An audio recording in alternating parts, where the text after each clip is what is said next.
আসসালামু আলাইকুম। আমাদের সকালে টাইগার মুরগিগুলো আস্তে আস্তে সবগুলো মারা যাচ্ছে। সকালে আমরা দেখে গেছিলাম আমাদের টাইগার মুরগিগুলা হালকা ঠান্ডা লাগছে। তারপর আমরা চিন্তা করছিলাম বিকালে আইসা আমাদের টাইগার মুরগির যে ওষুধ আনবো, আইসা দেখি আমাদের টাইগার মুরগি দুটো অলরেডি মারা গেছে। এবং আমাদের এই টাইগার মুরগিগুলা আমরা অনেক শখ করে টাইগার মুরগিগুলা পালন করতাম। আমাদের এখানে শুধু মুরগি বলতে টাইগার মুরগিগুলোই আসছিল। আমরা চিন্তা ভাবনা করছিলাম টাইগার মুরগিগুলো বড় করবো এবং আমরা এই টাইগার মুরগিগুলো এখন বাইরে দিয়ে দিচ্ছি। কারণ হচ্ছে যে টাইগার মুরগিগুলো অসুস্থ হবো সেই টাইগার মুরগিগুলো আমরা আলাদা করে ফেলবো। আলাদা না করলে যে টাইগার মুরগিগুলো অসুস্থ হয়ে গেছে সেগুলা থেকে ভাইরাসের মতো অনেক অন্যগুলা অসুস্থ হয়ে যাবে এবং আমাদের এই টাইগার মুরগি যে কটা আছে সবগুলোই মারা যেতে পারে। তাই আমরা অসুস্থগুলোকে আগেই সাইড করে দিতেছি এবং সুস্থগুলো রাখার জন্যই আমরা এই সব টাইগার মুরগিগুলো বাইরে ছেড়ে দিচ্ছি। কারণ হচ্ছে ছাড়লে হাঁটাচলা করলে বোঝা যাবে কোনটা অসুস্থ কোনটা সুস্থ। আমাদের কিছু কোয়েল পাখিও ঠোকরাঠুকরি করে অনেকটা নাগাদগ্রস্ত হয়ে গেছে, যেমন ঠোকরাইয়া আমাদের কোয়েল পাখিগুলার চামড়া উঠে গেছে বা রক্ত বাড়িয়ে গেছে আমাদের কোয়েল পাখিগুলার। তাই আমরা কিছু কোয়েল পাখি এখান থেকে 4-5টা কোয়েল পাখি আলাদা করে রেখে দিয়েছি। আমাদের আরেকটা যে আটখোপা আমাদের লোহার খাঁচার আছে সেখানে আমরা রাখছি আমাদের কোয়েল পাখিগুলা। এখানে আমাদের 4টা কোয়েল পাখি আছে।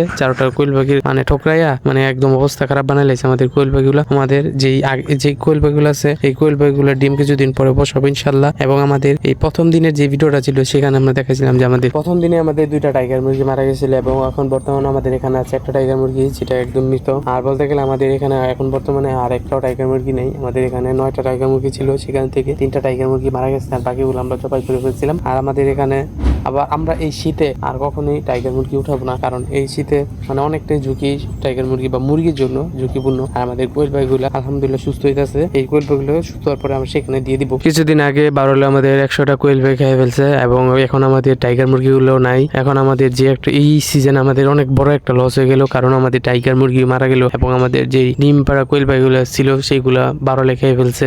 এই কড়া শীতের ভিতরে বা পরের সিজনের শীতে আমরা কখনই মুরগি বা অন্যান্য বা পশু প্রাণী আমরা বসাবো না ডিম, এবং শীতের দিনে আমরা বিরত থাকবো পশু পাখির থেকে। এবং আমরা শীতের দিনে কখনই মুরগি ডিম বসাবো না। আমাদের শখের টাইগার মুরগিগুলো সব মারা গেল আর আমাদের এখানে কোনো মুরগি নাই আমাদের এখানে। আর দেশি মুরগি ছিল কিছু, দেশি মুরগিগুলো আমরা জবাই করে ফেলছি, সেগুলো ঠান্ডা লেগেছে। আর আমাদের যেই আগে টাইগার মুরগিগুলো ছিল সেগুলো সবগুলো শেষ। এবং আমরা দেশি মুরগি যে কিছুদিন আগে ডিম পাড়ছিল সেখান থেকে ডিম ফুটাইছিলাম, একটা বাচ্চা ছিল। এই একটা বাচ্চা এখন বর্তমানে আমাদের এখানে আছে আর আমাদের খামারে বর্তমানে একটা মুরগিও নাই। এবং আমরা শীতের পরে বা এই রমজানের পরে আমরা কিছু দেশি মুরগি বাচ্চা নিয়ে আসবো আমাদের এই খামারে পালন করার জন্য। আর যে টাইগার মুরগি আমরা আবার পালন করবো ইনশাল্লাহ।